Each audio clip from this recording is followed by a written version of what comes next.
Okay. So for those of you who haven't been here before, you don't know who I am, my name's Scott Lee. I'm a police captain with the Daytona Beach Police Department. I have a division assigned to me that's called Neighborhood Services, and in that division it's a mix of law enforcement and code enforcement. And we have two parts. Our law enforcement side is our problem-oriented policing unit. That's we'll talk about towards the end because we do have some information about that unit at the end of the presentation. And then on the other side, we have a civilian side for our neighborhood services, which is comprised of two parts. The first part is code enforcement. That's just your general code enforcement. There's a supervisor and 10 inspectors that are assigned to areas within the city or assignments within the city where they're doing just what you would envision a normal code inspector does. They ride around, they look for violations, they respond to complaints, they investigate those complaints, and establish cases and try to get compliance, and then if not, they move them forward through the process. The other part of it, and we'll talk a little bit later about it too as well, is the rental program. That's another part of our civilian component of neighborhood services. That rental program handles all of the licensing and inspection process for long-term rentals, both what legally come in and apply, and then also what is not coming in and legally applying. So those are the ones that we bring enforcement cases against to get them to come in compliance with our rental ordinances. That unit also handles short-term rentals, and we'll talk about that a little bit at the end as well. So that's our setup generally, and that's who I am. This is CodeStat. We do this now quarterly, so this is a second quarter CodeStat for 2021. So you'll be hearing information basically from April 1st.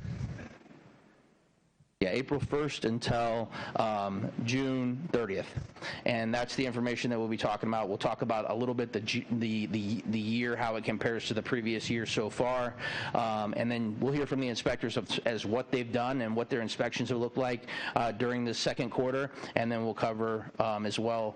If they have some stories that they want to share with you guys about before and afters, what kind of compliance or changes that we saw in some of the properties. So before we do that, though, I just want to recognize some of the support staff that are here and some of the folks that are here.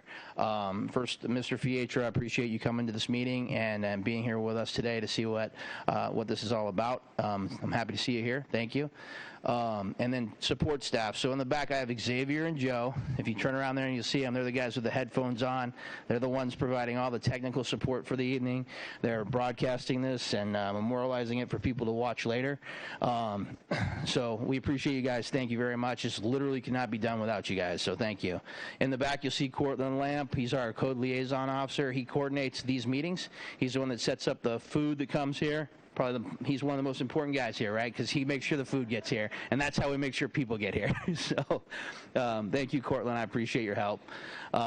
And we have Danielle Rappeline. She is the one that prepared the presentation that you're about to watch, and she's going to be assisting us as we go through it.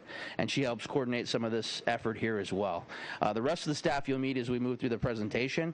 I don't think I missed any support staff, right? I got everybody? Well, she's got her own slide now, so. And Mark's got his own slide too, so they'll be in the presentation. But thank you. Good looking out. So we'll go ahead and get started. So the team is overseen by our neighborhood services manager, which is Denzel Sykes. Denzel, you want to give a wave or let everybody know? So if you haven't met Denzel, he's right there. Denzel has 35 years of public service. 31 of that is with Daytona Beach. Before he was with Daytona Beach, he served 4 years in the military. That was within the Army. He has 3 years where he served with National Guard as well. 15 of the years that he's been here with the city, he's been in code enforcement. He has a vast amount of training and experience in this field. He's an excellent manager and leader in this, not just in our department itself, but in the field itself. He has a MS in leadership from Embry-Riddle. He just achieved that this year too. That's correct, right? Just graduated. Congratulations. He has a BA in Business Administration. He has all 4 FACE certifications, which are Florida Association of Code Enforcement certifications.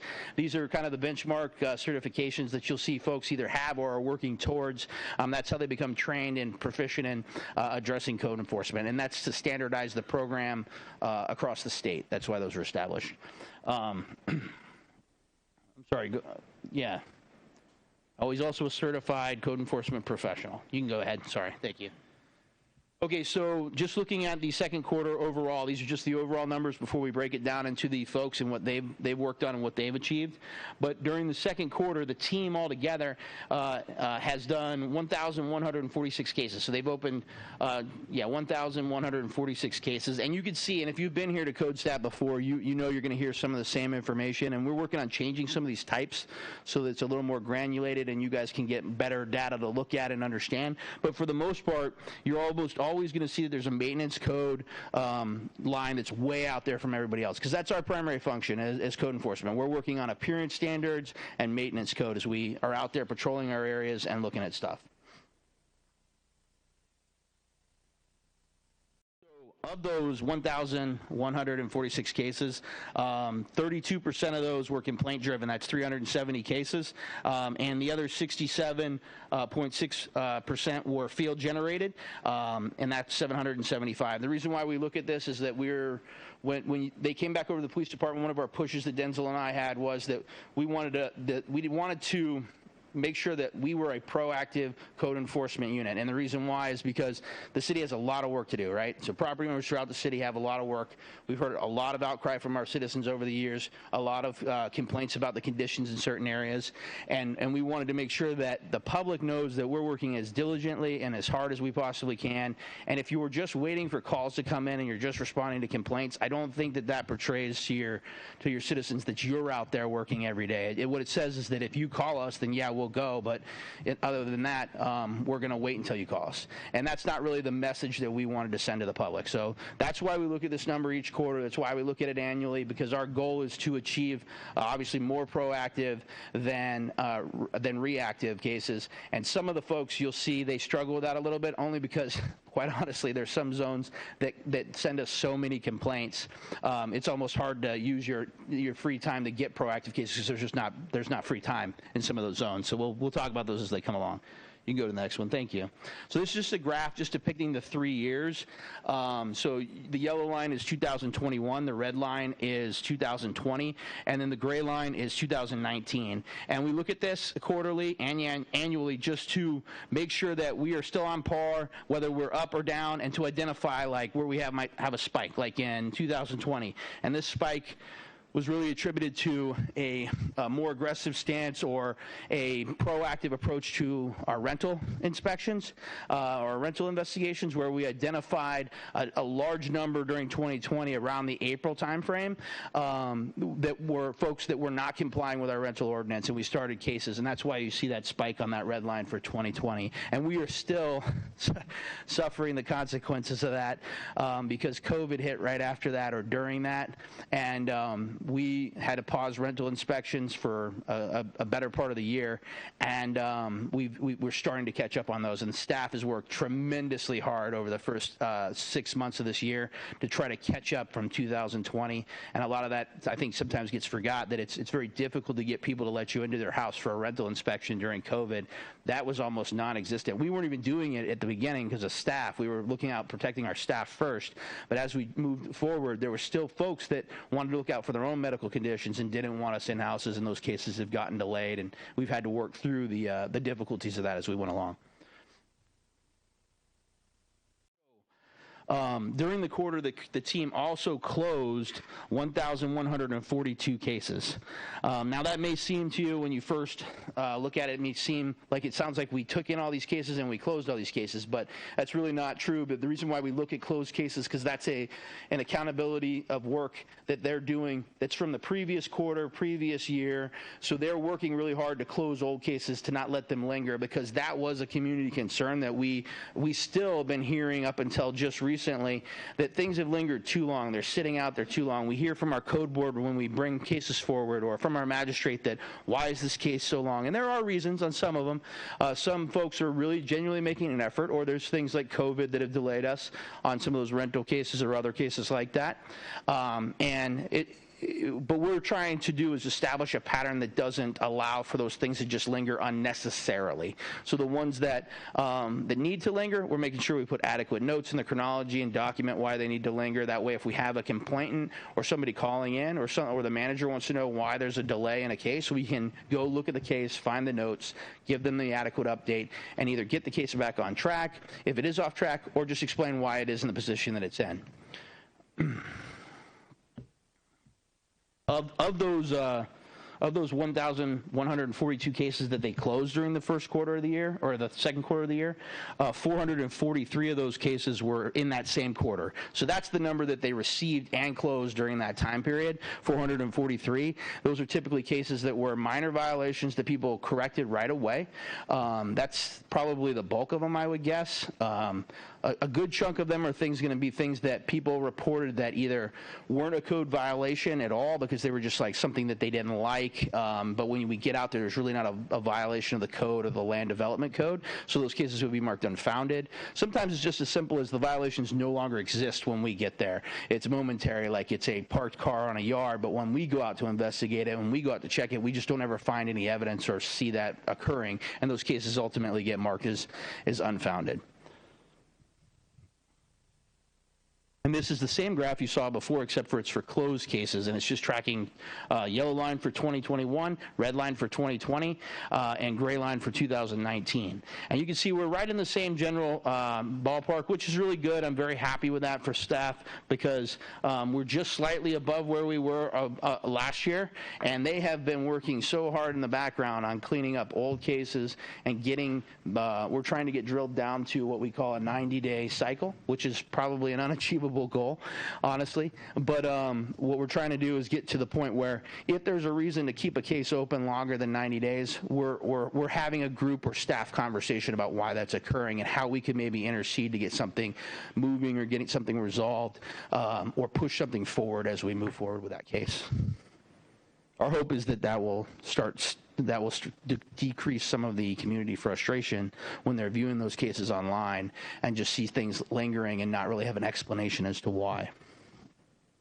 So these are some of the breakdowns. And this, I should have covered this at the beginning. This information is available through the Civic Plus website, so you can access it from your devices that you have here from the city website. But so if you need to look at this later or look at some of this information in more detail, it is available to you. And if you have any questions, you can always follow up with us and ask those questions as needed.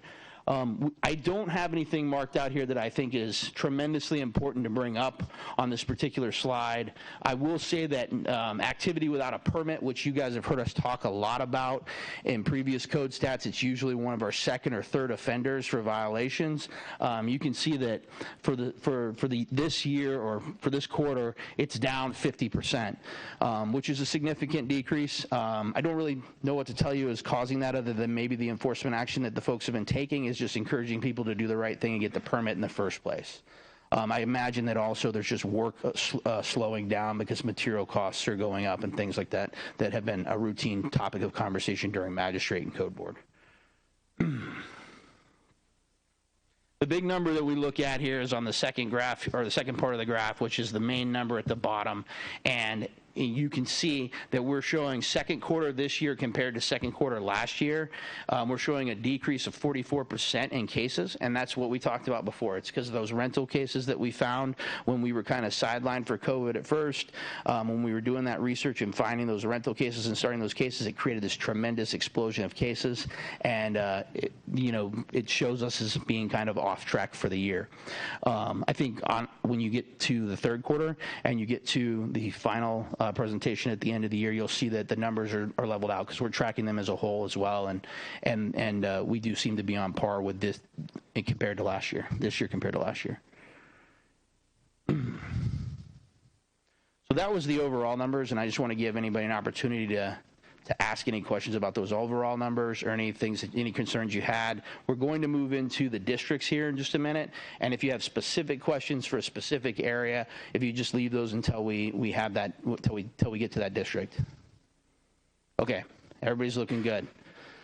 All right, so first up, Mark Jones over here. Mark, if you just raise your hand there, that's Mark Jones. So Mark Jones is our field supervisor for our code enforcement team, and he has 10 inspectors assigned to him. They have various assignments throughout the city. Most of them have geographical areas that they cover. One of them has a specific assignment that's citywide, and we'll cover that as we get towards it.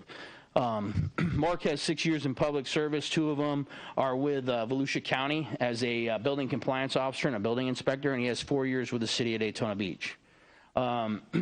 His training is he's state certified building contractor, home inspector, building inspector, and plans examiner. He also has phase 1, 2, and 3. His duties and responsibilities are just as I said. He oversees that code enforcement team. All right, so first up for inspectors, we have Inspector Tom Clegg. Tom, you're going to stay there for that, right? You could hang on. He has 22 years of experience in public service. 20 of that is with the city of Daytona Beach. 14 of it's with code enforcement, and 6 is with police and fire department. He has 2 years prior to being here with the Daytona Beach Shores, and all 2 years of that was with the fire department. He's trained in phase 1, 2, 3, and 4. That's all the phase trainings, and he has his ICC property management housing inspector. His duties and responsibilities are International Speedway Boulevard to the south city limits, from the river to the railroad tracks. So if you don't already know, the railroad tracks are our district divider. So his zone is in District 2, and it's the south end of Ridgewood area. So if you're familiar with the police zones, it's Police Zone 58, or just it's south of International on Ridgewood. Go ahead, Clegg. He's going to talk to you about the numbers. During the second quarter of this 2021, I opened up 67 cases. A majority of that was in maintenance code violations with 46.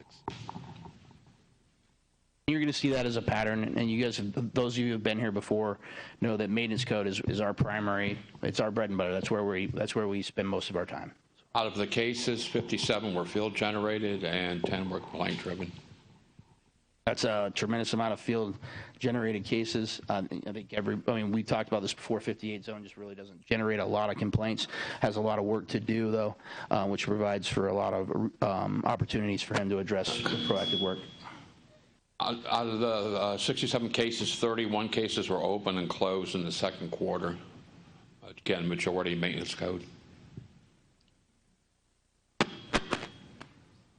Couple of the violations. This is 128 Orange Avenue. It was in disrepair building. It was next door to the fire of the Bay. I think Baywood they called it. That whole wall was charred.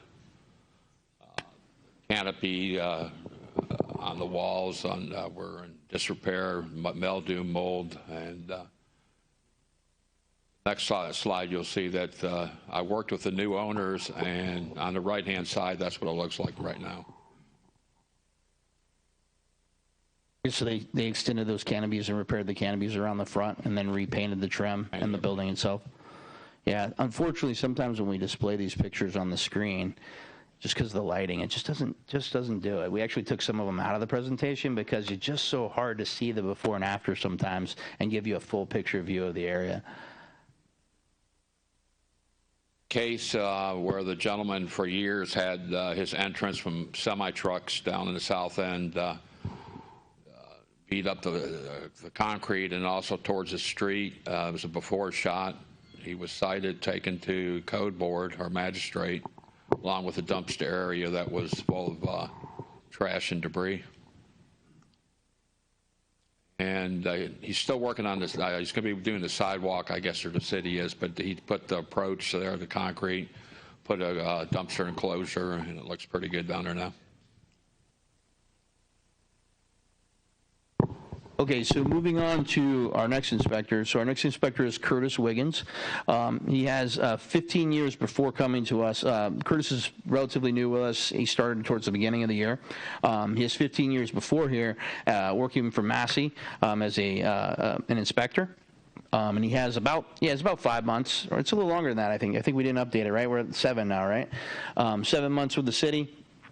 His area of responsibility is that north end of the Ridgewood, so it's opposite of where Inspector Clegg was talking about. It's International Speedway going north to the north city limits. It's from the river to the railroad tracks. Go ahead, Curtis. During the second quarter of 2021, I opened up 119 cases. Majority of them was maintenance code 107. Of the 119 cases open, 103 was field generated, 16 was complaint driven, 86.6 was field generated, and 13.4 was citizen complaint. Great numbers. Of the 121 cases, 99 cases was open and closed in the second quarter of 2021, and 106 was maintenance code. Yeah, so I think it's important to just stop for a second and say that one of the things I like about Curtis is that he has the great ability to just kind of gab with people and create relationships and establish rapport with people.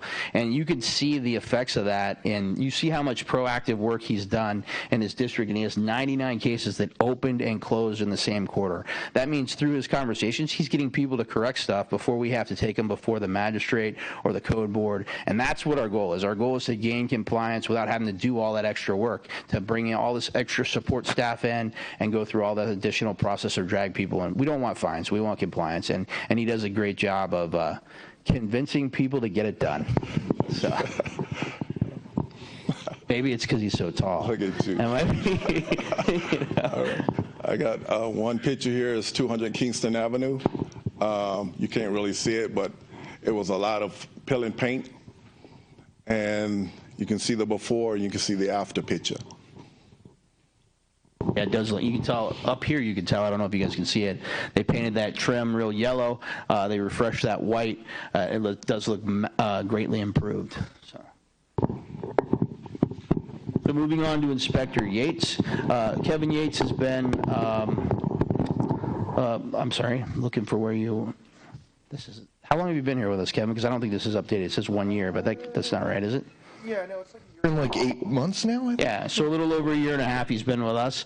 Prior to that, he was a HUD physical needs assessor in the D.C. area, has 8 years of construction project management in the D.C. area as well. His area is probably the most difficult to manage just because of the amount of complaints that come in for it. But it's from the north city limits down to Seabreeze, and it's from the river to the ocean. So this is the north end of the peninsula side. We have a very active community in that area. They are very engaged in what the LDC says and what's allowed and what's not allowed. They often bring a lot of information to our light through our code portal. So he spends a lot of time responding to complaints. Go ahead. All right, for the second quarter of 2021, I opened a total of 116 cases. 69 of those are going to be maintenance cases, followed closely by parking and no permit. It was a straight 50-50 split between complaint and field generated. Definitely a lot of citizens in our area care a great deal about the area, and you can really tell. This is about, I think, as big a percentage as you'll see for complaint-driven through the whole presentation. I could be wrong, but we'll see as we go on. And actually, I'm surprised it's only 50-50 because sometimes they overtake you on field-generated versus complaints. All right, out of my 107 cases that were closed, I was able to open close 57 of those within the second quarter. And as you can see, most of the closed cases follow the open cases, and that's going to be maintenance code, followed by parking, and then some permit. And you'll see that Kevin has rental inspections on there, and that's primarily because there was a period of time last year where he was, we had moved him into the rental program. He just decided that it wasn't like his favorite thing in the world to do, and he agreed to continue to do it for us for a little bit. So there's some cases still kind of lingering, but he has transitioned back to that assignment where we talked about earlier on that north end of the beach side, and I think that's where he enjoys to be. So. All right, and this is going to be 215 Columbus, and this is just a little look at what even a small change in landscaping can do. The entire building was covered, and it just is a total transformation, and now it really fits with the rest of the houses on the street and isn't something that's bringing it down, but something that's bringing it up.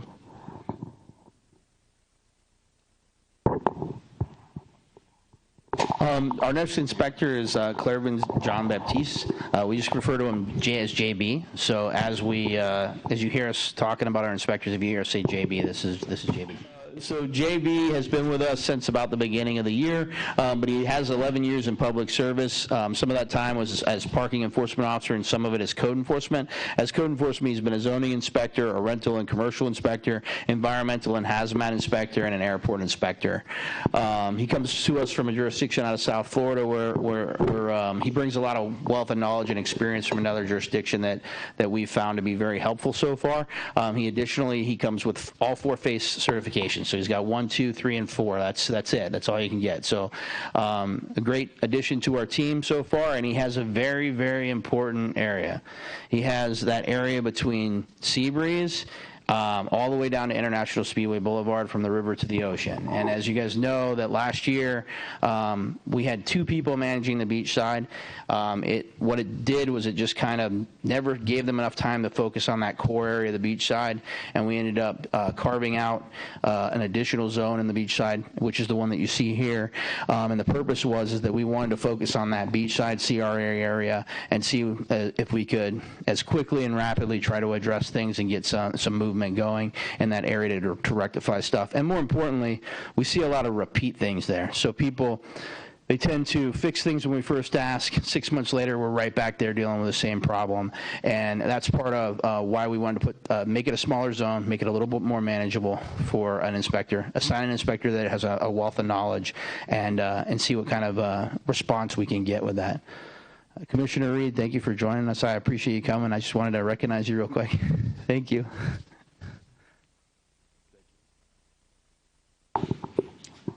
All right. Well, it kind of died. He just went quiet and the whole room went quiet. Jeez. Hi, folks. I'm Jean-Claude Van Damme. That's what he called me, so if that makes it easier to remember my name. So I'm JB. During the second quarter, as it says there, about 102 cases were open, and as mentioned, mainly it's going to be maintenance code, because we try to focus on that, specifically having that downtown area, so to speak, the beach area, the Main Street area. So that's what's been happening there. Next. Most of the complaints during that time for me were field generated, because the captain and I, or the captain and myself and the supervisor, we're going down the beach walk, we're always walking somewhere, always putting eyes to the area so that we're opening up cases to see what's happening. So that's the reason why most of my inspections during that time were field generated, because we're always out there, and Officer Lamp always out there walking the area to make sure everything looks nice, and we're addressing it as soon as we see it. Yeah, JB has the unfortunate, assignment of constantly having to be called by me or Mark and said, hey, we need you to meet you over here. We need to walk this block. So, it's all the time. We try not to disrupt his workflow because he's got a good workflow and we really don't want to mix in it. But there's just a lot of concerns in that area, so he's constantly jumping on it and walking with us. He's always a good trooper about it, and he has, like I said, he just always adds to the conversation. All right. So I've been able to close 50 of those cases. I'm not as good as Curtis, sorry. We're on the same team, exactly. I'm not as good as Curtis, but the idea is we do try to get people to just, please comply. Please just take care of your trash. It's really simple, but it doesn't always happen, and we have to take it to the next step. We do. 19 of those cases were open and closed during the second quarter. Here's a case here. As you can see, the before, the retaining wall, you can see it from the back, right? It's cracked, and then there is mildew, or dirt and grime as we called it. I'm not really sure what's happening up here, but for some reason, the attic is covered. It was, at the time, grass was overgrown. This tree here was not in good shape, so I spoke to the owner. Can't remember if it was owner occupied or I can't remember, but we managed to get it done, and this is the after.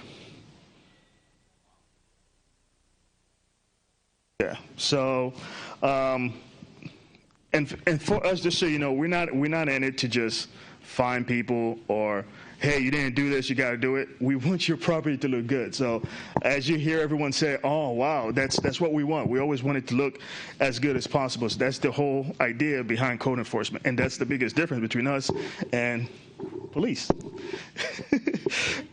So here's another site here. This one, the owner had it for a long time. It was pretty much dilapidated. He's not living there. It was an investment property. As you can see, there is paint chipping. This whole chimney area here was damaged. And a whole bunch of other stuff. However, as you can see, same thing on the other side there too. But within a matter of 2 weeks, he was able to, 2 weeks by his choosing, he was able to get it done where he repainted everything, took care of the chimney area, and everything's looking a lot better now on both sides, as you can see how it looks now. Thank you, JV. So our next inspector is Mark Bostwick. Mark's been with us since the beginning of the year. Since the beginning of the year. So Mark has 16 years with the Department of Children and Family. He was a supervisor and operations manager. He had 2 years with Mid-Florida Community Services and 6 years with Volusia County Community Services.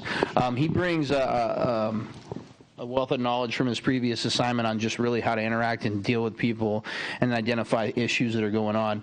Mark has worked really hard with us.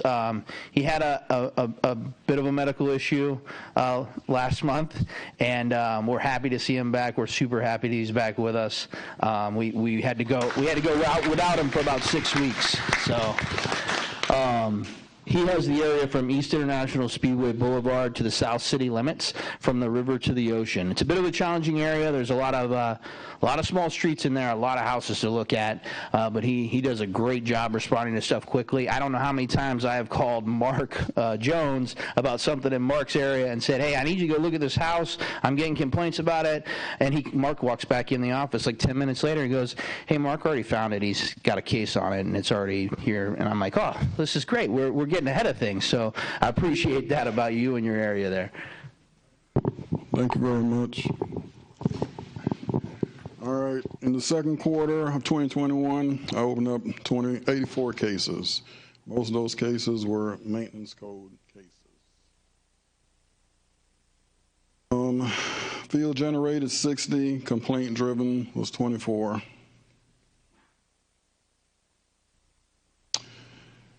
I closed a total of 66 cases, and 51 cases were open and closed in the second quarter of 2021.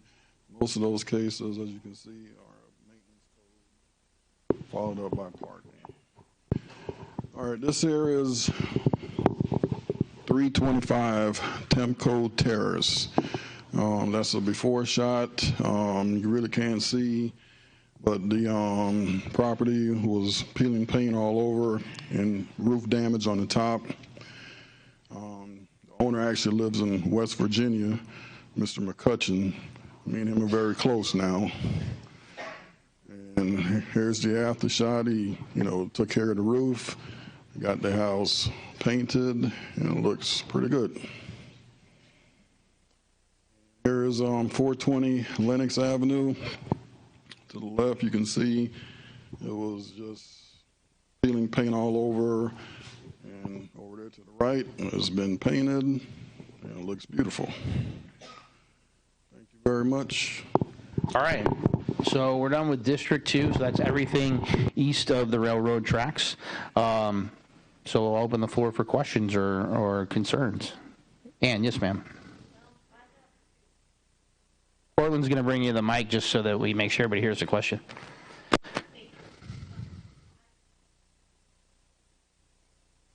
Not yet. There you go.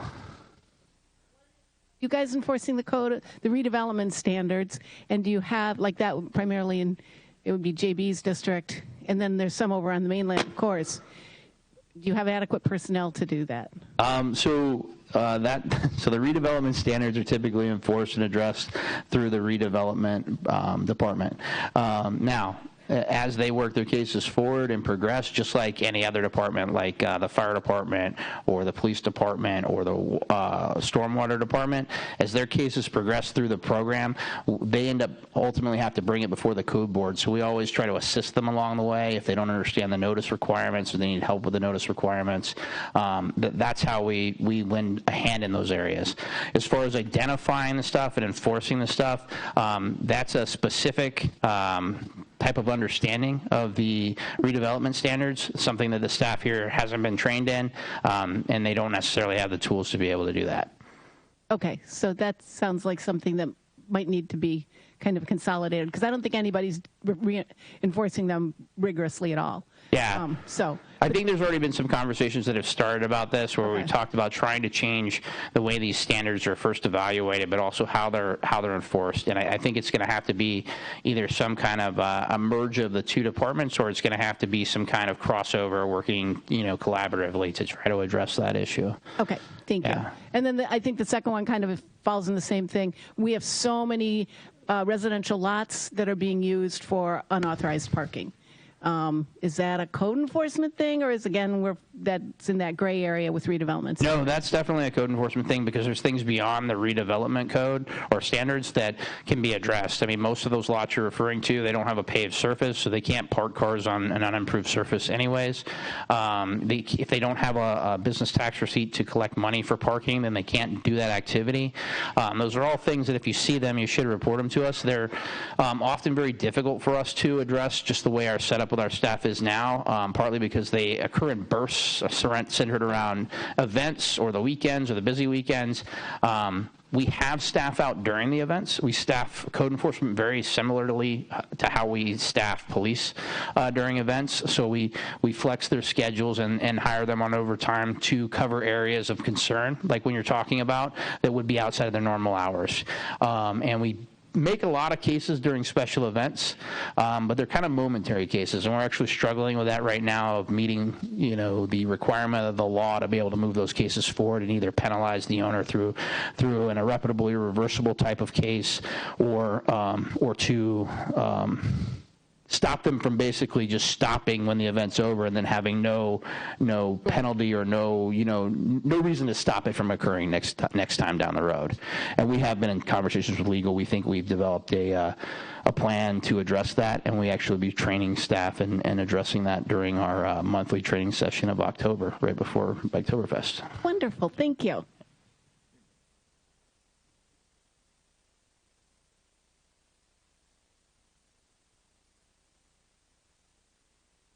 Captain Lee, how are you? I'm great, Big. All right. So my first question's for John Claude. Okay. John Claude. Okay. I didn't hear him mention the boardwalk. Did you? Did he mention the boardwalk? He has the boardwalk. He talked about that being an area where myself and Mark and him have walked. Briefly. We walked. That was good. It's good you're taking walks. Any progress to cleaning up the boardwalk, especially that big open area that's so disgusting, that's owned by George Anderson? So those cases are before the special magistrate right now. They were heard a week ago, I believe it was. The months blending together because I'm covering the police district as well for District 2 right now. But yeah, they are moving forward. Those cases are moving forward. I can tell you that the owners expressed some concern about the fence staying in a state of repair. As soon as he fixes it, he feels like people break it right away. And we are addressing that issue as we go forward. And those things still need to be fixed. They still need to be maintained and kept up. It's been in disrepair for years now. I understand. Oh, just reminding you. Yes, it is. Extra set eyes. It is yeah, I appreciate that. It's always good. It really is good to have an extra set of eyes. We don't see everything. It's impossible for us to be everywhere. Right. So we do appreciate when you guys give us feedback or information to look at. In this case, these cases are moving forward. They really are. Now, are you the guy that's a recovering preacher? No? There was a guy you had over at Lourdes that was a recovering preacher. Recovering preacher? Yeah. I'm not sure what you're talking about. He passed Somebody was on. pulling a prank on you, I think. next, Kevin. Where's Kevin? Kevin's right here. Kevin, you know what I'm going to ask you about probably, right? No?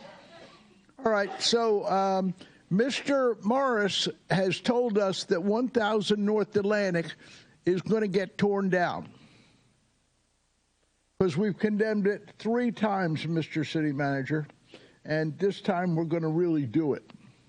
Right? Do you know anything about that, or is that not yours anymore? I know that we have a code enforcement case on it right now. Our code enforcement case is proceeding forward, and we keep in at least monthly, if not more like weekly communication with the building department in reference to this property. They are on a timetable. They do have to take some pretty progressive action to be able to get out from under that condemnation.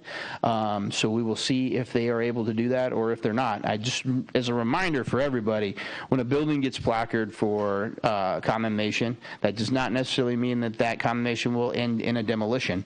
And there are ways to get out from underneath that condemnation by making the corrections. Well, they've already tried all those games. I absolutely hear you. As you know, because you go to a lot of these meetings too, right. It's a complaint I hear every month. Right. We are monitoring it. Where's our case at, Kevin? Do you remember? Is it? Mr. Morris gave us a book on it. Yeah, it should be. There should be. It should be in front of the magistrate next hearing as well. Well, just so you know, Mr. Morris gave us this nice book on it. Okay. Told us all about. We got about 20 pictures in here of disrepair. So, Kevin, the other 2 that we always want to talk about now, because we're a little weak on this stuff. Let's go the Americano first. Remember, you gave me a letter that you sent to the new company that owned it. Where are we going from there? Westgate.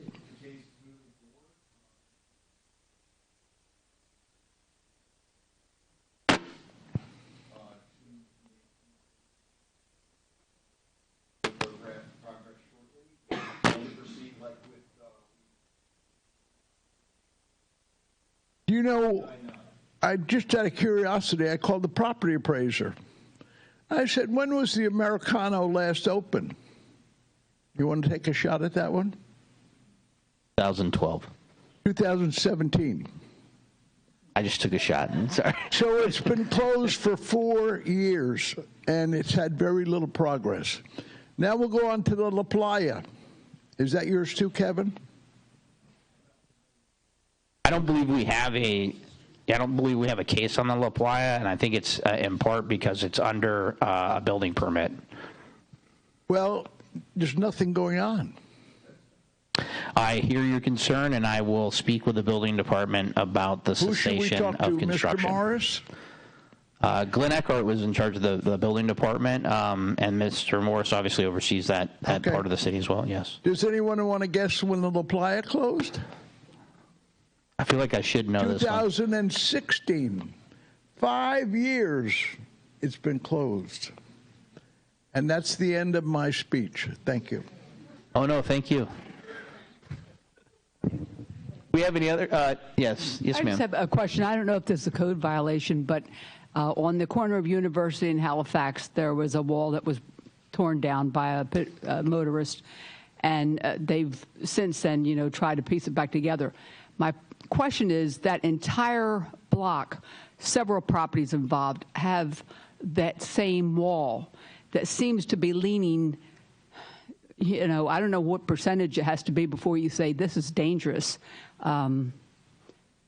Is anybody? Well, part of that question is a code question and part of it's a building question, so I'm going to try my best here. So this is a problem on the beach side because it's an older community, right? So there's a lot of retaining walls or just walls that were intended as like barrier walls or perimeter walls that are starting to deteriorate. They, over time, have either sunk it into the dirt and they're starting to lean, or they just were built to a different standard when they were built, so they're just not holding up like a new wall would hold up. And JB, for example, is one of the first things I took him on a ride around his area and showed him a lot of these small, like knee-high walls that are tilted out into the sidewalk. And I asked him to start working on that, and he's been identifying those as he works his zone and starts to work those cases. Part of why you saw the one where he had them paint and do some minor repair to that wall. Small example of that. So The maintenance and the care of it is obviously us all day long. We're gonna, if you have one of those, it's broken apart, it's not painted adequately, we're going to address all that. And often what will happen is, as a result of us addressing the need to repair it, then when they go to apply for the permit, that's what generates them having to really kind of replace those leaning parts of the wall. If the permit department allows for a permit to be issued for a minor repair and it's still leaning, that's in their purview. They make that decision based on the facts that they see when those people apply for the permit. I will tell you that, and I struggle with this too. From a public perspective, when you see a leaning wall, you perceive an immediate type of danger. From a building official's perspective, those smaller walls that are below waist high or at maybe shoulder, they do not present the same security risk or danger to life that like a taller wall or building would present. So they have to gauge it based on what they see when they go out there. If it looks like it's an immediate danger, then they can do some stuff to address it. If it's not an immediate danger, then it falls back to us to address the condition of the wall. And often we do address the leaning aspect of the wall. Okay. All right, thank you. Yeah. I think you asked if there's like a certain percentage, though. There's not. We have to gauge it based on what we think is reasonable. Ken, you had a question, sir? I do. We talked about the 25-year temporary parking lot a while back, and you said it was going to be moving through the system. Pulling any punches tonight, I see everybody. Thank you. Where do we stand with those cases moving through the system? So I think one of the complications on that case was that lot, and JB, jump in here if you need to help me, but this is the lot we're talking about south of Auditorium between Ocean Avenue and Atlantic. When we went and looked at that, it was actually parceled into multiple parcels, so there was multiple cases that had to be created to address that issue. They have been created. The notices have been given. I believe that there's been a remedy that's been proposed to correct it, and that they need to take that action. We're giving them the reasonable time to take that action. And that's where we're at in that case. We have to give that. That's by law. So once that time lapses, if we've had no contact, no communication, no signs of any reasonable progress, then the cases will move forward just like they move forward for every other case. And we will continue to monitor their reaction to our notices and what effort they're making. JB, did I miss anything there? You're absolutely correct, but if I also may add to that, having done code down south and up here, one of the biggest differences in this new zone is that some of the folks that I'm dealing with, they're actually quite smart with the aspect of code. So they know that if we send them a notice, they have to sign it, so on and so forth. Unfortunately, some are not signing it, which prolongs the process. So we are working on it. We do have a case, but unfortunately, it's getting a little bit tougher to get them to sign or for the process to follow. Just so you guys know, it's not that because you might hear, "Wow, this has been such a long time," but there is the process. There was just a kink in the process because of those folks. Yeah, and one example of how they could delay that is just not pick up. The post office shows up, they tag you with a certified mail notice, and they just don't go pick it up. They make another delivery, they don't pick it up, and finally, somewhere down the road, it gets returned to us. Sometimes we get those back. I mean, I can't even. Anybody want to call out the longest one they've ever? 6 months. So you see how we can get things that get prolonged. So JB, being as smart as he is from that other jurisdiction, he's already dealt with this before a little bit. So what he did was he's just now going forward on a lot of those cases in his area. Most of the cases is the minute he mails the notice, he also posts the property. And that post automatically basically supersedes that mailing. So that mailing is going to the appropriate people so they can take action. But that post is saying, hey, timeline starts now, Yeah. I don't know what they're going to make them do big. I have another question. You said are you going to make them pave it? I'm not. That's not my department. I mean, he's going to, so here's the thing we got to remember, folks, is that if I own a piece of property, there's some things I can do with it, right? And there's some things I can't do with it. But there's also things that maybe I could do if I come in and ask for it, and that go through the appropriate process of redesigning the property or adjusting things so that I can do it. You know, that's why we have folks that evaluate zoning. That's why we have a TRT process. That's why we have a planning department. So I can't sit here and tell you what he's going to do with the property, but we're going to try to get him to get in the room with the people who can tell him what he can and can't do with the property so that we can get something going. Okay. Well, you know, it's been a temporary parking lot for 25 years, and you say it's multiple parcels. It's about time old George spent some of that cash he takes in over there, because that's the only way you can park there is by paying cash and fix the dang thing. You want to drop the mic? Well, I mean, no. No. I don't want to take it away from you. That's. I hear your concern, and we're going to move forward on our case, and we're going to see what kind of action we can take. And I don't mean to joke, but it's serious. But that's where we're at with it. Yes, sir. Yes, sir. You had a question? Yeah, my name's Robert Ford. I live in the Seabreeze district. On the question of citizen complaints, I understand that every citizen has a right to make a complaint with the city when they see a code violation. We have an individual in our area who is perceived by other residents of the area to be a bit overzealous in her making of complaints to the city. And my question to you is, you know, I understand every citizen has a right. If I make 365 complaints in a year, is there a point at which, for presumably legitimate things, is there a point at which that sort of becomes harassment? Or are you obligated to respond to all of those complaints? So recently, I'm going to cover that in conjunction with the change in law recently. So it's not going to affect this issue because this person does not mind reporting with their name attached. But sorry, but just recently the legislature changed the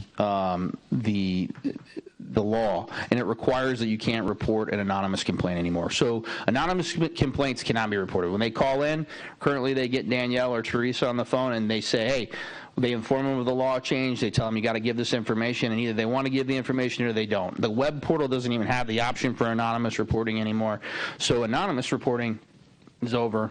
That's done.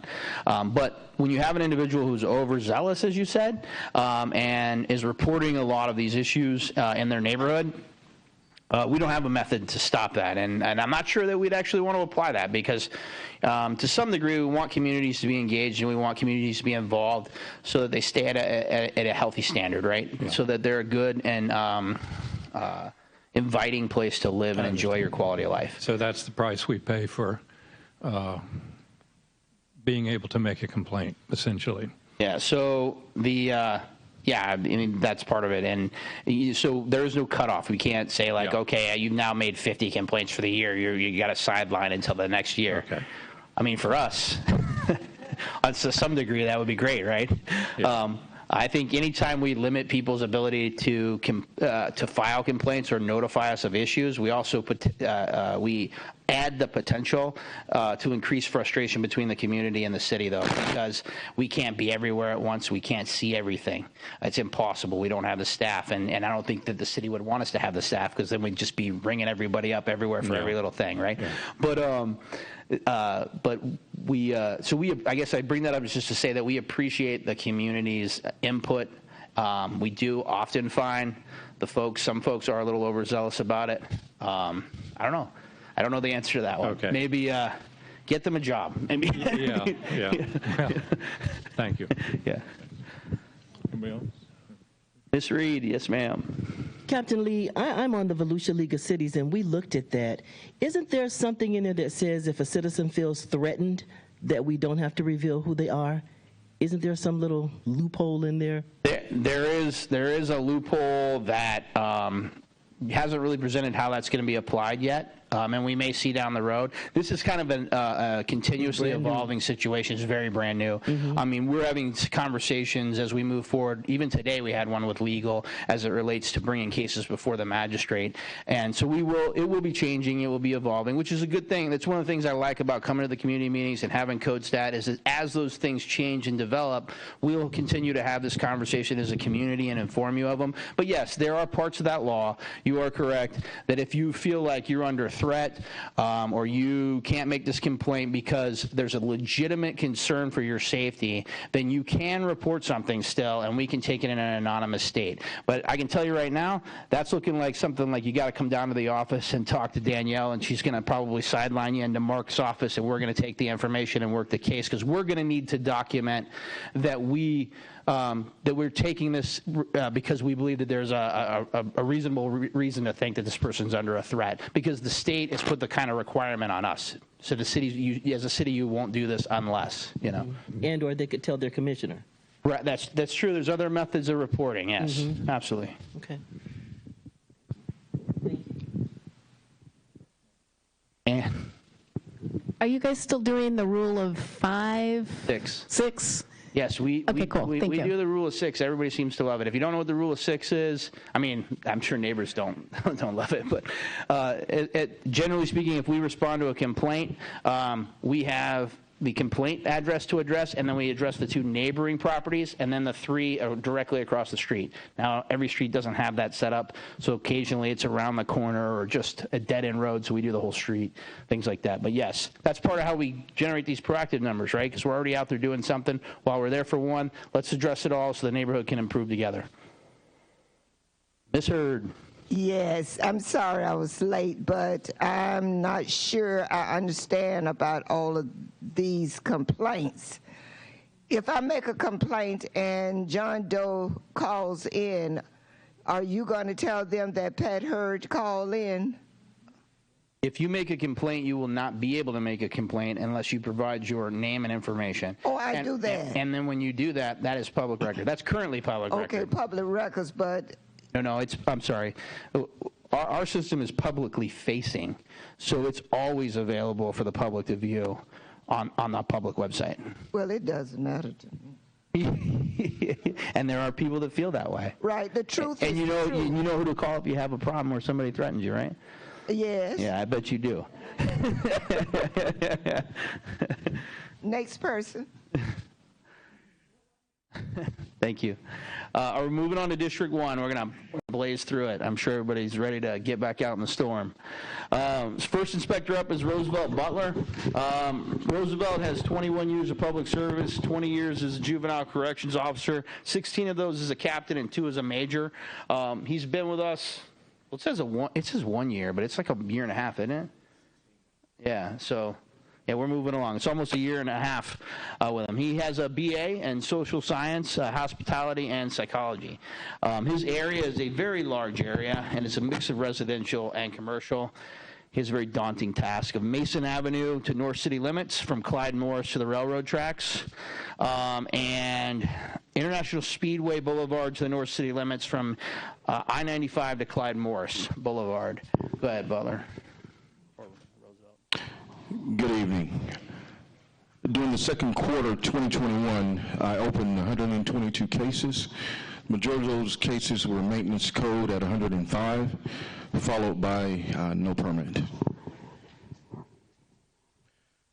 Of the 122 cases opened, 38 of them was complaint driven at 31.1%, and 84 was field generated at 68.9%. Cases closed during the second quarter. I closed 112 cases. 69 of those cases were open, closed in the second quarter. Maintenance code was 87, followed by no permit.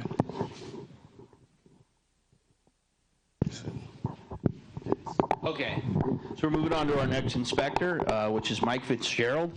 Mike has 18 years of public service. 18 years of it is with the city of Daytona Beach. 3 years were with the fire department, and 15 years were with code enforcement. Danielle, just to know, we probably need to update these slides. I think they're all off by about a year. We'll just check it later. He's trained in Phase 1, Phase 2, Fire Inspector 1, Fire Inspector 2, Stormwater Sewer Inspector, and he has his ICC Property Management, Maintenance, and Housing Inspector. His area is International Speedway. That's incorrect. I can't remember your area. Yeah, so it's going west from the railroad tracks. It goes all the way to Clyde Morris to the west. It's going from about Mason down to International Speedway. About right? During the second quarter of 2021, I opened 90 cases. Maintenance code was about 72, followed by occupational license and others, and parking. Complaint driven was 29, field generated 61, 67% field generated, 32% complaint driven. 16 cases were opened and closed in the second quarter, and 66 cases were also closed. Our next inspector is Sarah Kirk. Sarah's been with us for about 2 years or so. Prior to that, she has 8 years of property management experience and 10 years as a manager with Omni Parking. The 2 years she's been with us, it's just been code enforcement. The training, she has an associate's degree from Daytona State. She has Phase 4 certification, and she is certified. She has ICC Property Maintenance and Housing Inspector. Her area responsibility is Bellevue Avenue to International Speedway Boulevard, from the railroad tracks to Clyde Morris Boulevard. Go ahead, Sarah. Thank you. During the second quarter of 21, I opened 95 cases, mostly maintenance code, then parking. Of the 95 cases I opened, 75 were field generated, 20 were complaint driven. I closed 89 cases in the second quarter, 28 of which were open and closed in that same quarter, and majority is maintenance code. This is a property on Magnolia that I worked with the owner's family for quite a while, and they did a lot of work to the property. You can see the definite improvement for the neighborhood. No, that's Magnolia, 700 block of Magnolia. Trying to think the cross street. I think it's Grant. Or Graham, I think it's right by Graham and Magnolia. Next up, we have John Stinson. John has 27 years of public service. 13 years are with the city of Daytona Beach. All 13 of those are with code enforcement. And prior to that, he had 14 years with the U.S. Army. He's Phase 1 and Phase 2 certified. And his area responsibility is Bellevue Avenue to the South City limits, from the railroad tracks to Clyde Morris, and International Speedway Boulevard to South City limits, from I-95 to Clyde Morris Boulevard.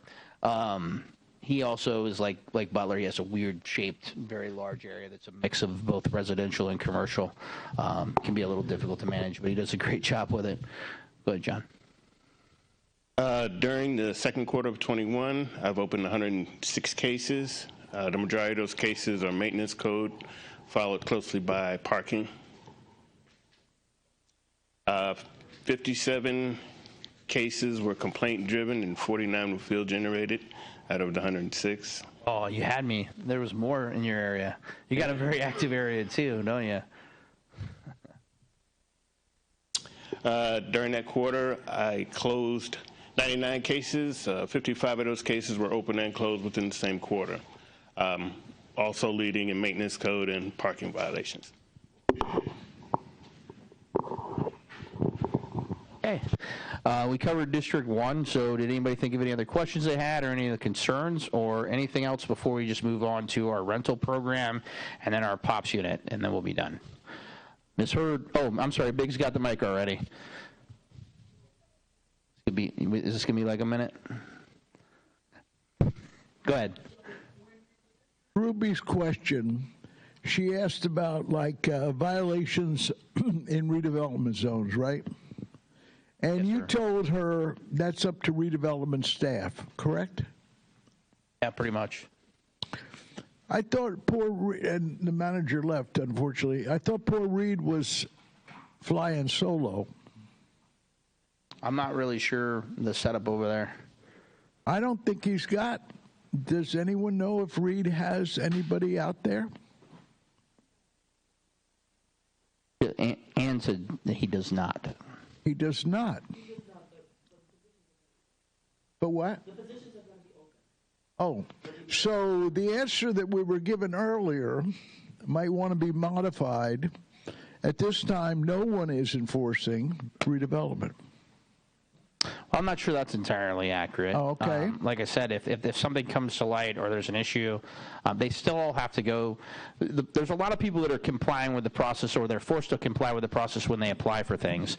So there's a lot of stuff that comes through redevelopment still. So if you apply for a permit or a license, for example, and it's in a redevelopment area, there's still the same review process where they look at the redevelopment standards as it relates to what you're applying for. So to say like it's not being addressed at all is not really accurate, and I don't think I want that to, well, but to be I the mean, message. you know, if it happens after the fact. Yeah, well, you mean something like outside of that licensing? You mean Let's if they say do somebody's repainting their building on Main Street. What? Yeah, it would be. There would be a staff member that would need to go contact that person and make sure that they can first knew that there was a standard that they had to follow, and then beyond that, tell them the process in which they would need to achieve. Right, but there is no staff member to tell them. And as I said when I answered Ms. Ruby's question, that's a conversation that's actually occurring where we're trying to figure out how that's going to be best achieved going forward. Because there used to be a color palette. There used to be. I don't know if there still is. But you were very, either. I'm sorry. You were very strict on the color palette. Thank you for talking to me. Yeah, sorry. I'll do my best here.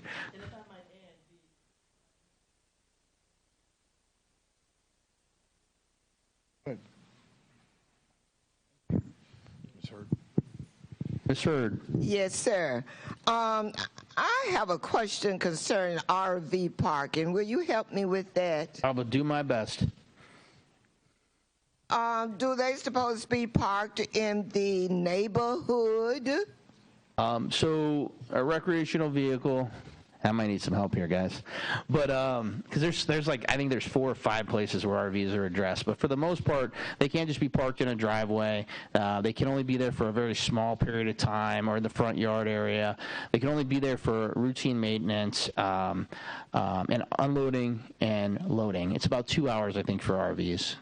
It's 24 hours, I think, for yeah, see, this is where we get conflicted, right? There's certain parts of it that address it through the law enforcement aspect of 2 hours, and the code part covers boats, trailers, and recreational vehicles for 24 hours in the driveway or the driveway. I guess basically. I'm using the right word, RV parking.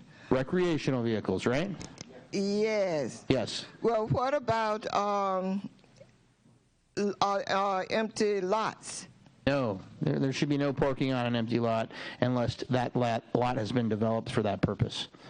Well, I need someone to get on top of this. Well, then you just give us the location, and we'll go ahead and investigate. Oh, Denzel's saying he has it. All week. Denzel Sykes says he has it. He's taking care of it. Noise complaint. All week? Did you really say all week? That's pretty. I mean, you heard these guys and how many cases they have, right? You want a full turnaround in a week? I understand the cases, but I'm talking about a certain zone right now in district. All right. And I want to see it done. Okay. Well, Thank Denzel you. has it. We're going to jump on it for you. Yes. Yes, ma'am. I didn't intend to put him on the spot or anything like that. But I am concerned about the number of RVs parked behind wooden fence and all of those things. I'm concerned about it. I'll call anything you. that's not in compliance with the LDC, we're going to address, and we'll send out the appropriate notices and try to get them to fix it as fast as they can. Okay.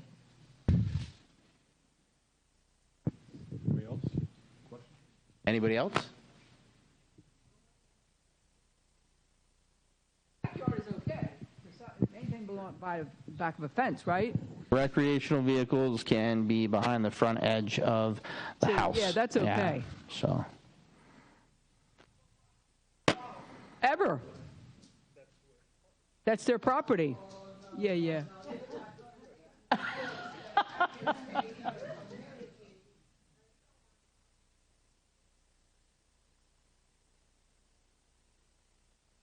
If it's properly parked, they can. If it's properly parked, they can.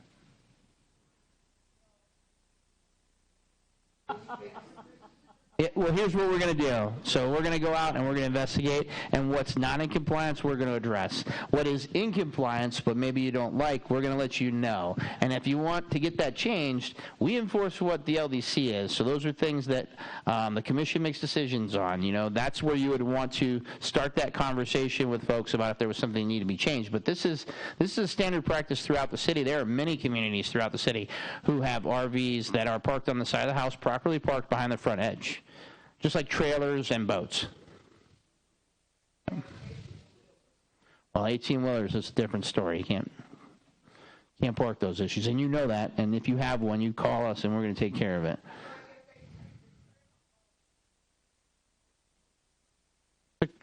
It's a commercial. We'd have to look at the situation, but probably not. If you give it to us, we're going to respond to it.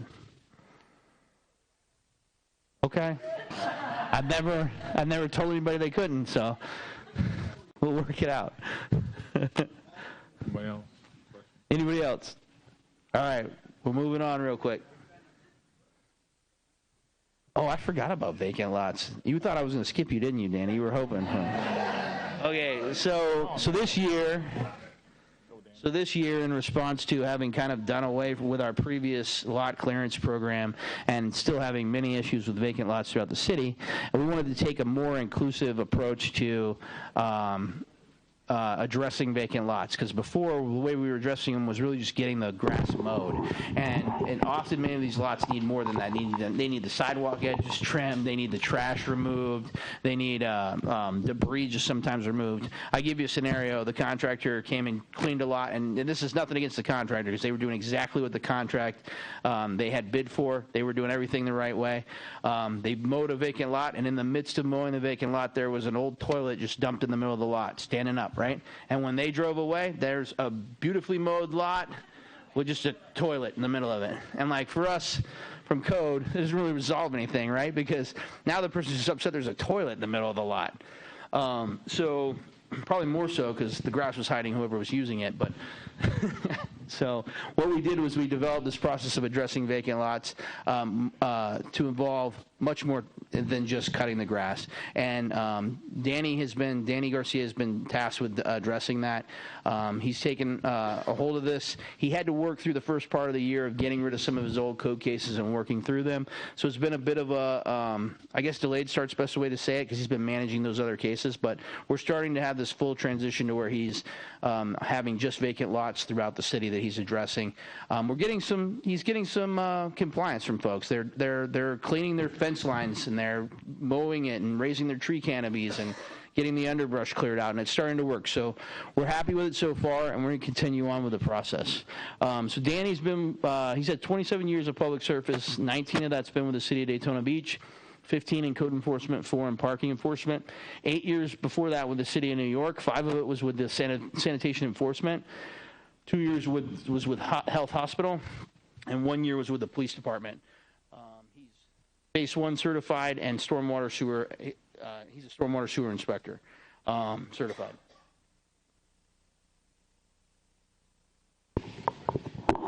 Okay, good evening.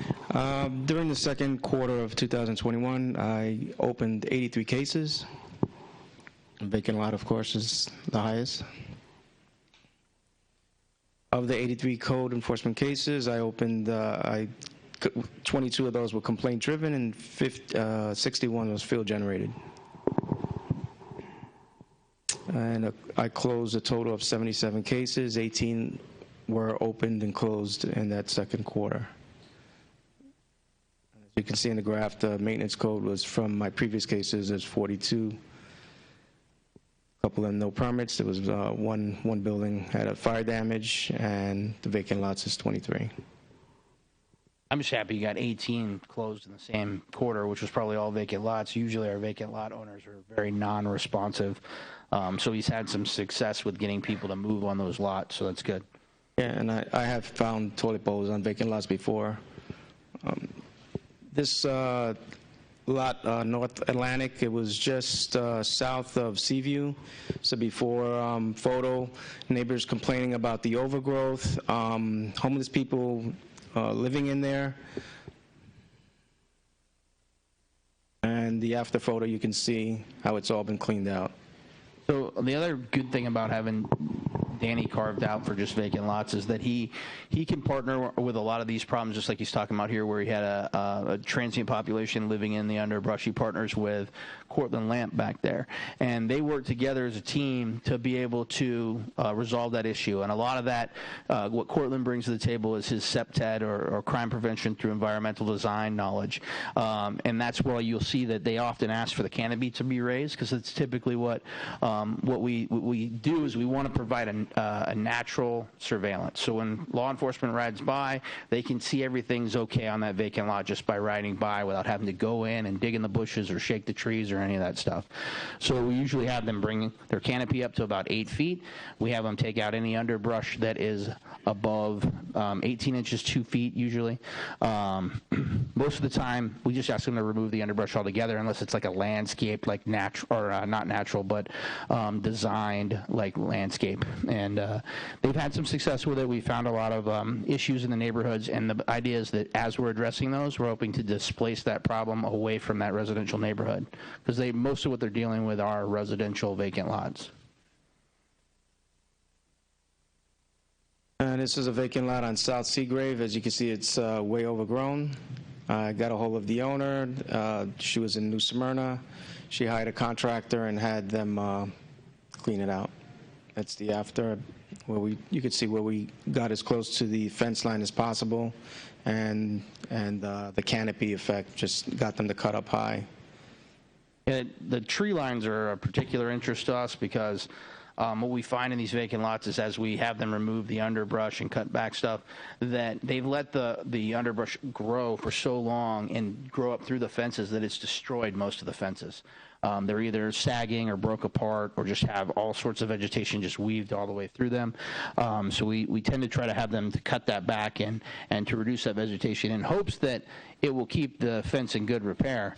Often, because we're kind of playing catch up on some of these, we're finding that they're already kind of beyond repair, and then we're having to address that issue with them as well, which Danny includes in his citations as needed.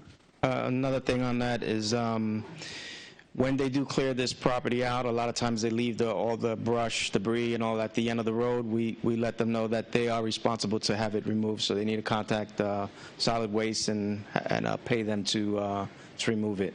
Yeah, that's a great point, because a lot of people think they can just dump it on the side of the road, right? Solid waste is going to come get it like their yard waste, right?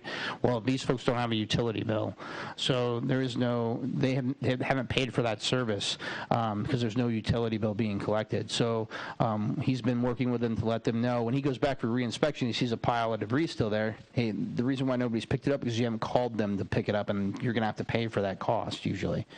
So.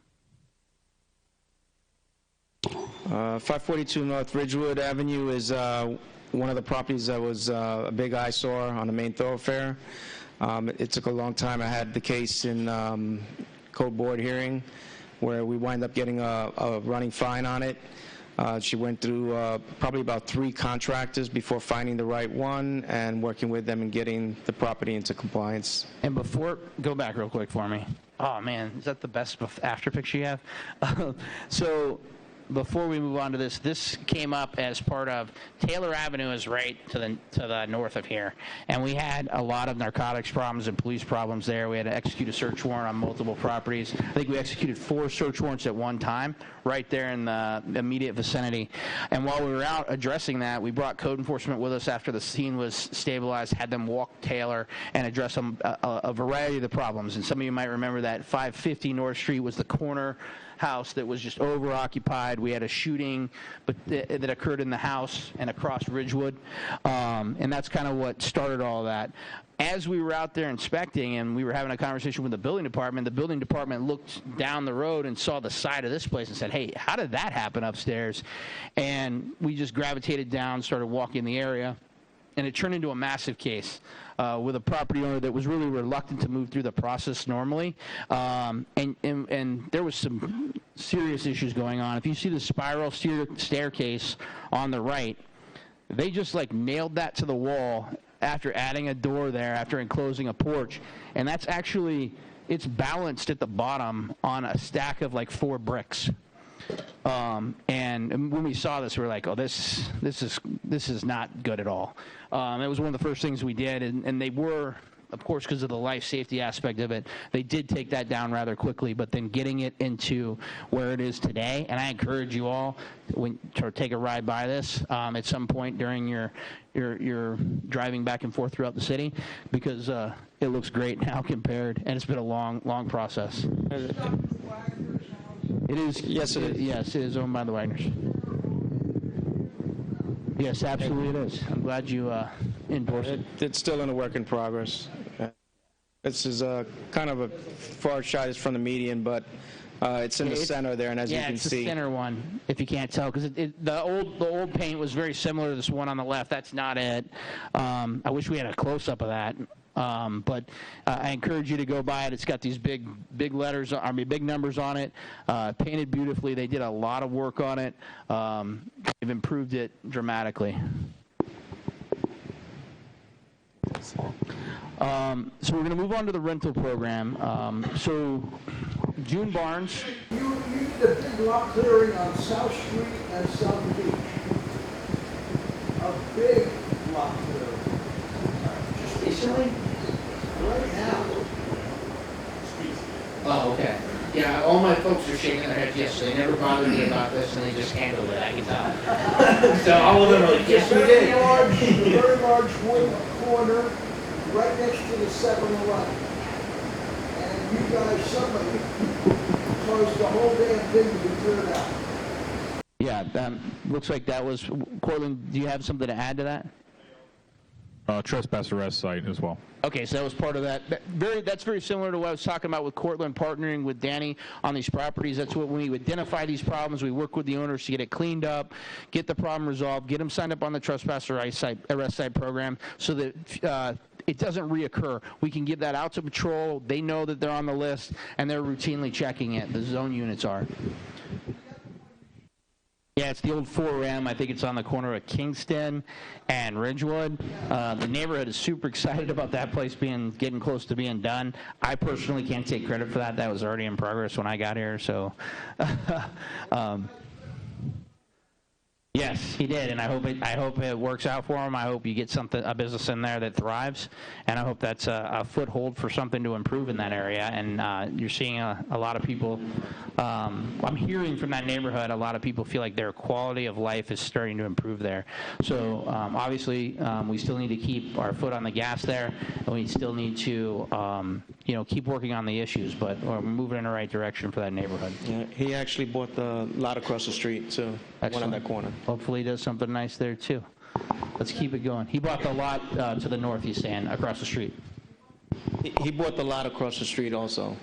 That lot there, that vacant lot. Oh, yes. I was working on that one for a while. I appreciate all the credit. Thank you, Big.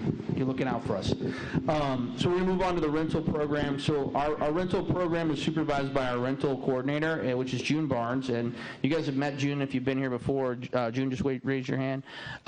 June used to be my assistant. She used to help with this presentation and prepare for our code stat meetings. And as we been developing our rental program, this rental coordinator position came to us over from permits and licensing. And when it became vacant, she was ultimately promoted into that spot. So she was recently taken over that, probably only probably 5 weeks. Does that sound about right? 5 weeks. So she's assessing what's going on in that unit and finding out how we can improve it and how we can get the licensing system streamlined and under our umbrella as well, so that people are dealing with the same folks when they come in to apply, when they get their application processed, and when they get their inspection done. And that's what we're hoping to improve on, just to improve the customer experience as they work through that, and to improve the efficiency of it as well as we go forward. June has 5.5 years of public service with the City of Daytona Beach. 1.5 years of that is with permits and licensing. 4 years of it is with neighborhood services. And like I said, her duties and assignment are to manage and oversee the operations for the rental team and the rental program. So our first inspector, and I think we did the numbers as a group, right? Okay, so we did the numbers as a group, so I'll introduce the inspectors, then we'll talk about the numbers. So Stephen Cole's our first rental inspector. He has 14 years of public service, 10 with utilities, 2 with animal control, and 2 with code enforcement. He brought this experience with him, because I think you've been with the city a year, but a 1.5 years, and you've only been with us about 6 months or so. He came over from utilities, right? Wastewater, yeah, I always mess that up every time. Sorry. And he's certified in property maintenance and housing, a certified property maintenance and housing inspector. He has a bachelor's from Liberty University. His area of responsibility is Main Street to North City limits. Really, we say Main Street, but that's Dunn Avenue as well. And he handles long-term rental inspections and investigations. Next. So Inspector Lawanda Domingo, raise your hand, there you go. Lawanda's been with us for, this is like probably 1 year and 4 months or so, right? Been with us 1 year and 4 months. 6 years of property inspector for mortgage companies. Prior to that, she has 3 years as an inspector for quality control specialist for insurance insurance and risk management companies. She's an accredited claims adjuster from the University of Central Florida. She's an all lines insurance adjuster. She's a Aspen Grove inspector certification, and she has an associate's degree from New England Institute of Technology. And the reason why these things are important, they might not have anything to do with code enforcement, but part of why we selected Domingo to join the team is because she had some experience with inspecting stuff, basically. And what she brought with her is a very thorough way that she goes about her job. She has a very established process. She does a great job of documenting things both with picture and in writing, and she's a great addition to the team. She had just recently moved to the rental program, right? So about just before the beginning of the year. Yeah. So, next. So, we wanted to give you, we talked about this briefly last time. The rental program's hard to give you a presentation and say, here's the cases and here's what we inspect, because there's so much of their job that's not really quantified through the normal process that code enforcement uses. The stuff that the rental program would see when we run their numbers like we run code, really that's everything they do when people don't comply with the city ordinance. But there's a whole aspect of their job where people just come in and they're law-abiding citizens, they apply for a rental license, they go through inspections, we process their applications. So we wanted to just kind of address some of that here and say that there's currently 1,588 active rental licenses in the city of Daytona Beach. Which I think is a good sign that we've made some big improvements as far as addressing people that are unlicensed as rentals, because it's not far off from what the number is of what we probably have of rentals total in the city. Because I remember last year we looked at the numbers, and it was, I want to say it was around 2,400 or so suspected rentals in the city based on the property appraiser's information. All licenses must be renewed annually. So there's a process where the city has to send out those licenses and make sure that they provide first a license, but also that they collect that fee each year. And that's all part of the process. That all requires staff time and staff input. They inspect properties with anything that's less than 4 units, and it's mandatory every 2 years. So you might not see a rental case for a property, but that doesn't mean that it didn't receive an inspection this year. And sometimes you go to a property and it's actually 4 inspections because it's 1 inspection for each unit because they do their inspections based on living unit, basically. So there's a lot of information, and as we kind of develop this presentation, part of it for rental, you'll see the numbers kind of change, and what we think is really important aspects to point about what they do, we'll add that so it adds a little bit of value to the presentation for you.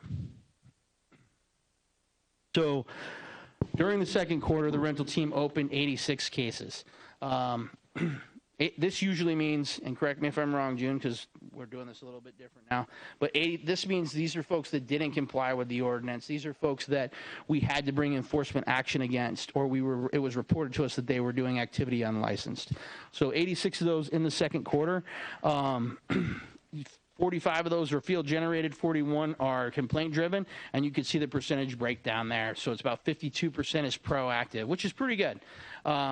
Because quite honestly, just keeping up with the regular inspections with the staff we have, for people who are complying with the law, it's difficult to go out there and be proactive. So they do a good job of trying to keep up with it. So the rental team actually conducted 414 inspections during the second quarter. This is just a breakdown of what those inspections look like. There was 128 inspections that were completed that were just the person's initial rental inspection. 14 of those people passed. Only 14 of those inspections passed. 96 of those failed. Now the 14, it's an anomaly in the system that we're working on correcting. There's a third category that really shouldn't be there. So there really probably fails, but we have to go back and evaluate all 14 of them and decide whether they pass category or the fail category. Rental re-inspections. Now this means we gave you an inspection, we gave you a knockout list of everything you need to fix, and we'll see you in 30 days or whenever you call to reschedule your next inspection. We had 286 of those in the second quarter. Only 92 of those passed. 178 failed, and again you have that 14 anomaly, which is going to be the same. So that you can see the totals at the bottom here. It's 414 total. Only about a quarter of them passed. That's on their first inspection, second inspection. Some of those are third inspections. And what I don't think a lot of people go into this knowing is, first off, you can go online and you can find the requirements for the rental inspection. You can get the knockout list, and you can do it ahead of time and pass on that first inspection. You really can. But if you call us out for an inspection and we give it to you, we don't mind. We don't mind coming out and we give you the knockout list. It drives us nuts that we have to give you the list before you do the work, but it's okay as long as it gets done. We come out, we re-inspect. If you come out, you fail again, that third inspection is going to cost you money. So you got to be ahead of time. So we start at about the third inspection, we start billing them, and it's $100 I think for every re-inspect beyond that point. So, and it's the same thing. If you call us out and you schedule an appointment for us to be there, you call us out, and then when we get there, you just refuse to let us in because you know something's not fixed, and you cancel. Well, you don't cancel in advance. You just call us out there and then deny us entry. That's a failed inspection. So, and we move on through the process. We've been doing a lot better with the rental program, and it's going to be. You're going to see a lot of improvement, I think, in the next 12 months, anyways, with this program as we go forward.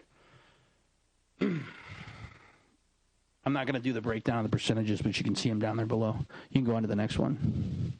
Oh, is it not doing it for you now? Okay, so we have one more inspector to talk about that falls under the rental program. He's our short-term rental inspector. He has 21 years of service in public. 21 years of public service. I guess we're getting towards the end here. 16 years of that is with the city of Daytona Beach. 6 is with code enforcement. 10 was with the police department. Prior to that, he had 5 years with the city of Beechwood, New Jersey. All of that with the fire department. Cliff Reganzone has the phase 1 and phase 2 certification. He also has he's a certified property maintenance and housing inspector. Cliff handles dorm living cases, short-term rental cases. Those are his primary responsibility. And he's assigned citywide. He is that citywide. So go, next slide. Or Cliff, are you doing it? Go ahead.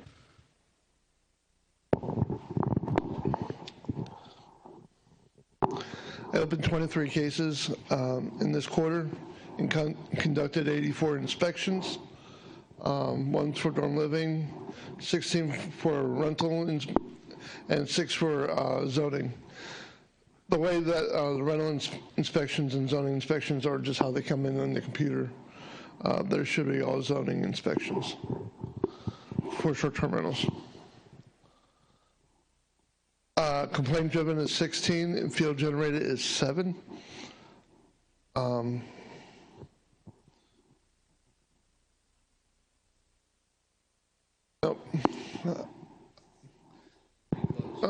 I closed 73 cases.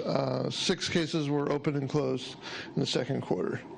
I was cleaning up all the code cases that I still had open. Yeah.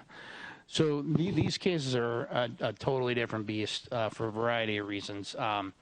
They take a lot more time to investigate. They take a lot more time to establish a record and evidence that it's occurring, because a lot of these cases, they hinge almost entirely on the advertisement itself.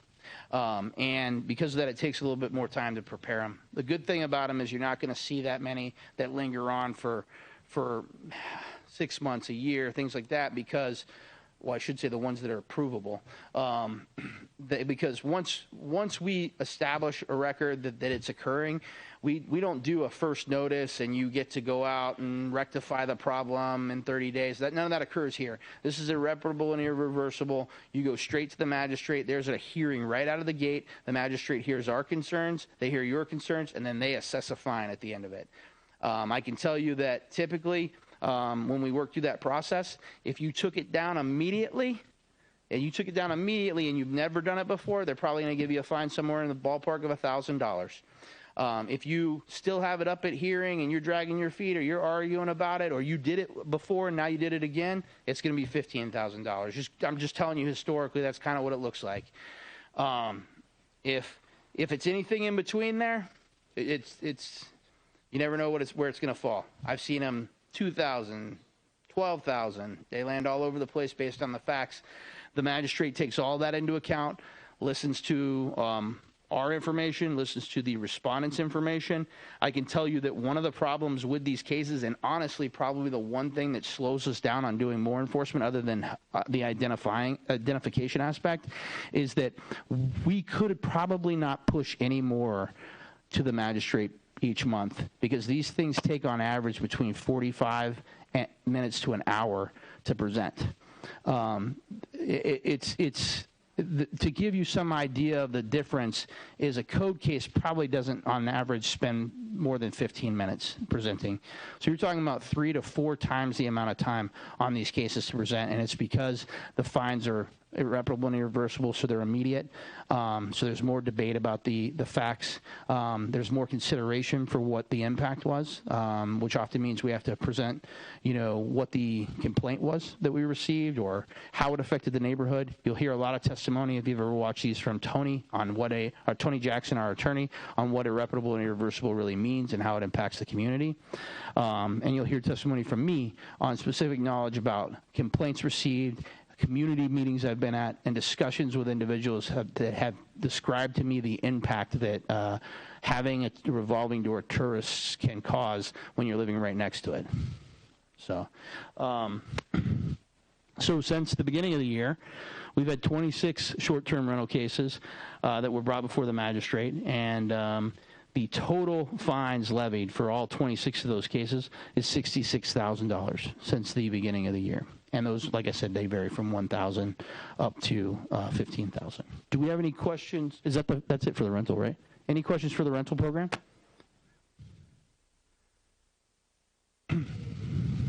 Oh, yes, I'm sorry. I should have, I forgot. I just so commonly talk about it. So yeah, we're referring to vacation rentals and short-term rentals. And we call them, in our city, we call them other accommodations. That's how you would find them in the zoning table, other accommodations. But yes, that's what we're referring to. So if you want to rent out Airbnb, you get a license to do that. You can get a license to do it if you have a property in one of the zones where it's allowed.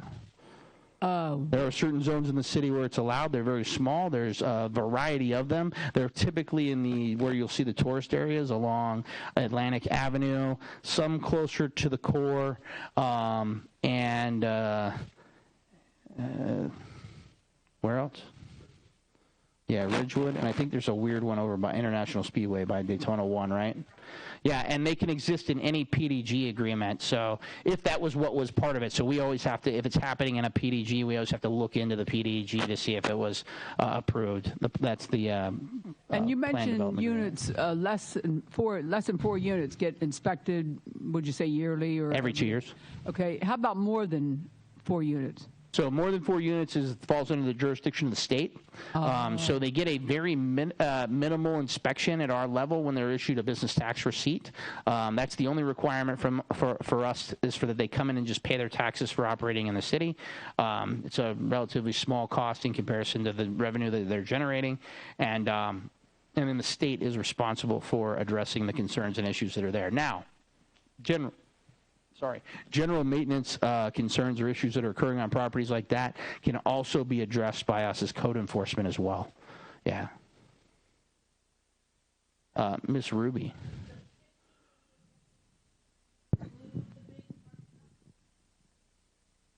Oh no, that was rental licenses just for the ones that we're talking about, the 4 units and below. Right, June? Am I correct on that? Yes. Okay, thank you. And if you're a tenant living in a place and it fails repeatedly, like that happens, right? Oh, yeah. Yes, it does. So does the tenant have any recourse? Well, I know that's not your purview. Right. Yeah, there's recourse in the law. They have a process that they would have to follow to go through that. But obviously, the record that gets created by our case is publicly available, and they can use part of that record to make their argument either to the court or to send certified letters to the owner demanding correction or things like that. Okay, thank you, and thank you guys, all of you, for doing such a great presentation and a great job. Thank you. Awesome. Emily, I think, has a question back there. Well, this is not rental program related. That's okay. But I just wanted to give you guys a compliment because I've noticed a tremendous difference in the storefronts of vacant businesses.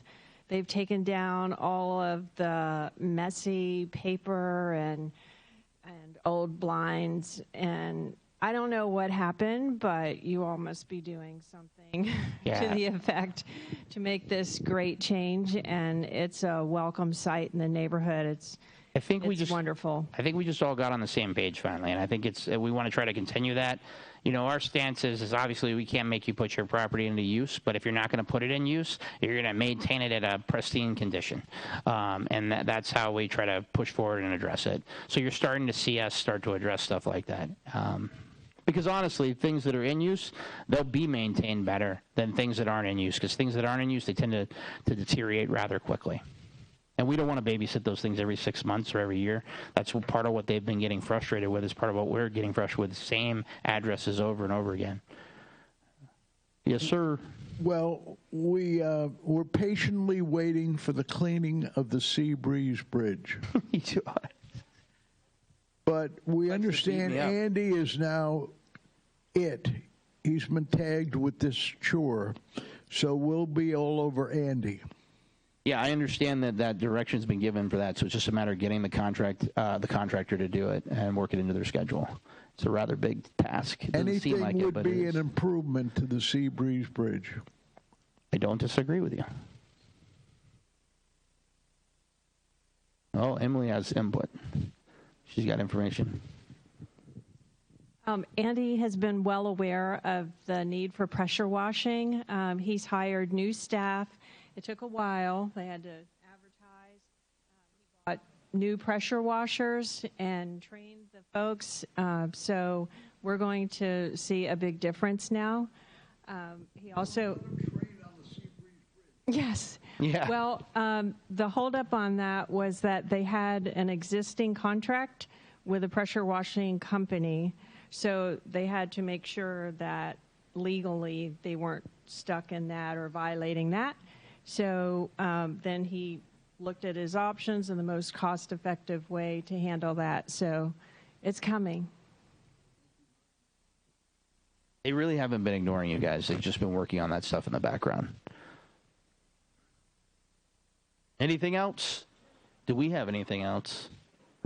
Oh, the Primary Policing Unit, and I don't have any of them here today because they were out diligently working on the 300 block of North Street yesterday. Oh, I'm sorry, ma'am, you had a question before? Yeah, I have a quick question. This is just about rental. With these inspections, I know there used to be funding through the city for painting. So are there grants or funding available? Because you have a lot of senior citizens, for instance, that may have properties. I hear what you're saying when you go in to do these inspections, and people may not financially be able to afford it, especially with the last year of, what has happened. So are there funds available to assist individuals? So a couple of things. So there was a rental assistance program, and I believe there still is, that could have been used for those tenants to be able to pay rent so that they could probably have their property maintained. We didn't have a lot of luck with getting people in the door to apply for that. Don't really know the reason why. Some people did.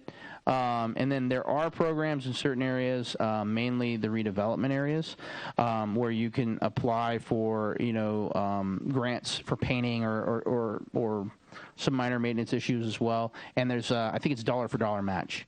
And there's a whole process. And I can tell you that the city's already looking at that. We need to probably move away from a dollar to dollar match and come up with some way to make that program, I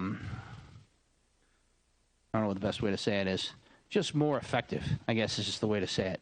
So, and we are hoping that the COVID relief funds or some portion of that will be used for some aspect of that, and that we could help to work with whoever's managing those programs to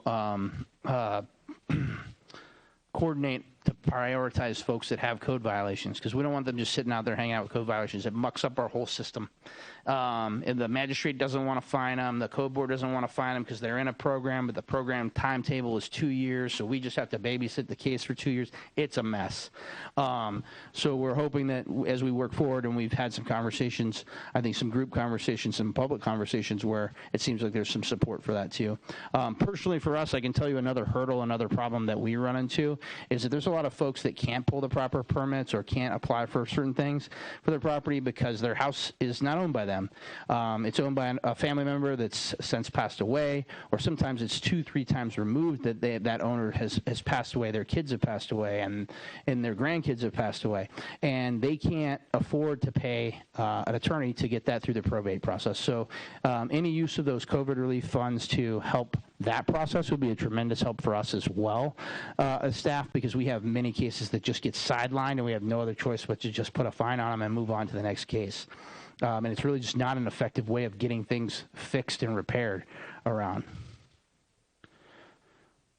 Okay, we're good. So the primary policing during the second quarter. So we have a group of officers that are supervised by a sergeant. The reason why they're not here is they came in early this morning. We're addressing the 300 block of North Street. They've been diligently working on that recently. So I'm going to cover some of the things they've been working on. They during this period, they had 177 arrests. Good thing we're in here, huh? They wrote 206 reports. They executed 17 search warrants. That can't be right. That must be for the year. 17 search warrants must be for the year. They conducted 34 sex offender compliance checks, and they made 6 arrests for sex offender violations. The main program that they've been working on is the SMART program, and this is a partnership program between us and the state attorney's office, the jail, the shelter, and I'm missing somebody, state attorney's office. Jail. Oh, Stuart Marchman. It's the most important partner. So it's a partner between 5 of us. Other agencies are participating in this. So this is a pilot program that Stuart Marchman was able to get funding for. And what this program is centered around is low-level nonviolent misdemeanor or city ordinance violations. And it's kind of a carrot and stick program. So the first part is what we've been consistently hearing on the other end when we try to address your complaints and about people loitering on the sidewalks, sleeping on the sidewalks, drinking all day in front of a business, defecating on the sidewalks, all those things. What happens is it just creates this revolving door of the court system. They go in, they see a judge, just says time served, they come back out, they beat the officer back to the location sometimes, and it's just a constant revolving door. And we've tried to disrupt that a little bit by going to the courts and saying, hey, we already in the background offered this person services. We communicated with them. They didn't want anything, blah, blah, blah. The courts have said basically back to us in the past, we don't believe you. We don't believe that you've done anything to try to help these people, and because we don't believe you, we're not going to sentence them to anything. We're just going to time serve and send them back out. So we communicated with the judges about this program, and we, the state attorney's office and us and Stuart Marchman, put this program together, and it's designed basically where now, instead of us trying to bring the services to the people on the street, meaning like, hey, you don't want to hear, people don't want to hear from the cops about how to solve their substance abuse problem or their mental health issue or their homelessness. So what we've done is we've set it up to where when we come in contact with them, we just simply ask them, do you want to talk to somebody about this? And they say yes or no. And then we send them out to the jail on the arrest that we've made. Or we NTA them, we issue them a ticket and notice to appear at the shelter. We can do that as well. And they can remain at that shelter in the safe zone until a Stuart Marchman caseworker arrives to screen them. And sometimes that if it's on the weekend, it doesn't happen until Monday, but they're allowed to stay there and remain there. And by taking that notice to appear, they're acknowledging that they'll participate in the process. If they go out to the jail, which is how most of these folks go, they end up going out to the jail because right now they're all rejecting it. They don't want it. They don't know what it is. We're trying to explain it, but it's just not really getting through. So they get out to the jail. The first appearance attorneys have already been trained in it. The jail staff is trained in it. They screen, see who has a qualifying arrest for the program, and they, at first appearance, offer them the screening. If they want the screening, great. Judge says, hey, we have a room. The jail has been nice. They've been great because this helps them too. They segmented it off a room for us, and the people who want the program and the screening, they're just held in that area of the jail until the screener comes in, and the screener starts screening them and starts connecting them with services. And they get out of the jail at that point, or they get sent to the service, obviously. If we can get them tracked to a service, they usually go to the service from the jail. Now, if they don't want it, and they say, no, Judge, I don't want that. The judge pretty much for the most part tells them, well, we're going to hold you on a cash bond. If you can make the cash bond, you can get out. We'll see you at arraignment. So that's kind of how that hearing ends. When arraignment comes back around, the state attorney again offers them the program and tells them if they go into the program, they comply with the program and work through the program, that again, the case will be dismissed. It'll be either arrest sufficient or it'll be dismissed completely. If they continue to refuse it, then usually what will happen is they'll remain in that cash bond status until pretrial. And then that's when we start to have a decision made about whether we're going to go to the judge and say, hey, we've offered this person 3 times services, they won't do it. And also, if they did accept it and they came back through the system again multiple times, we'll be making that same argument, explaining to the judges, hey, we're trying our best. We're trying to provide services. They keep walking away from the services or leaving the services, which is normal. That people need multiple bites at the apple to get into a system usually, because it's a very difficult population to service. And if we can get them into those services and stabilize, that's the hope. But if we can't and they just refuse, we're asking the judge for stiffer time, stiffer sentences to break up that revolving door of people just making it back to the street. So the idea or the hope here is that we get people services. That's the first hope, right? We get people the help they need, get them stabilized, help them out, and help them improve their life. If they don't, and they just want to, like we do have a percentage, and you guys have heard me talk about this before, there's a percentage of people that choose to live their life homeless, which is fine as long as you follow the law. And if you're not going to follow the law, then we send you back out into the jail. And again, you'll get offered the services, but if you don't want them, you'll just continue to cycle through. But at a longer duration. That's the goal here. Encouragement. Ted, what's up? How's that program going? I mean, percentage-wise, you getting a lot of activity? Can you go back to that? Oh, we're I think we might have broke the system for a day at the beginning because we have a lot of people that need services in Daytona. But there's quite a few people being funneled through that. I thought we were going to try to get. I guess we didn't have it. I'll get you some numbers. It's very new. It's only been running 20 days. But I know right out of the gate there was like 13 the first day, and I know we had some bursts of like 15 or more through there. So, you know, there's quite a few people, and the goal here is to see, we're trying to establish it's something that works, that actually gets people to services. It saves hospitals money and time. It saves the police money and time of going out there and servicing the same people over and over again. It saves the jail money and time on the long run, because they're not just having to feed people for a couple of days and then release them, and then feed them for a couple of days and then release them. So if we can prove that, we think that the legislature will fund it as a more permanent program. We are very hopeful that if it works very successfully, that they want to come up with some plan that they can push out statewide too, that would help with these types of issues as well. So our hope is that we'll end up being at least a state model that of a program that actually works and gets people to services. But we don't know that till we get through the pilot program.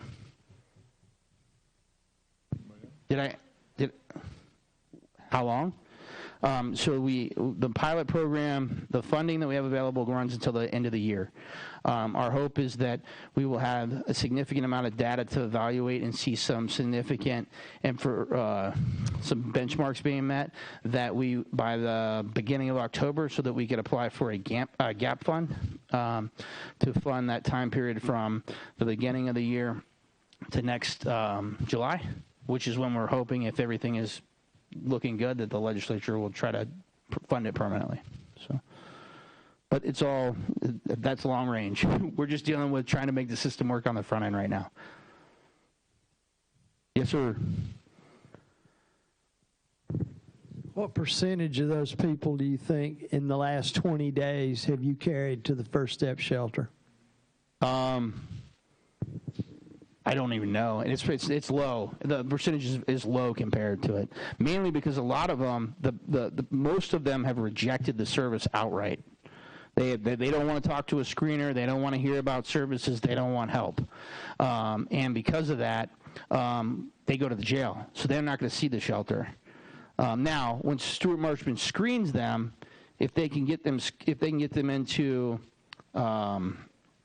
Stuart Marchman doesn't really refer people directly to the shelter.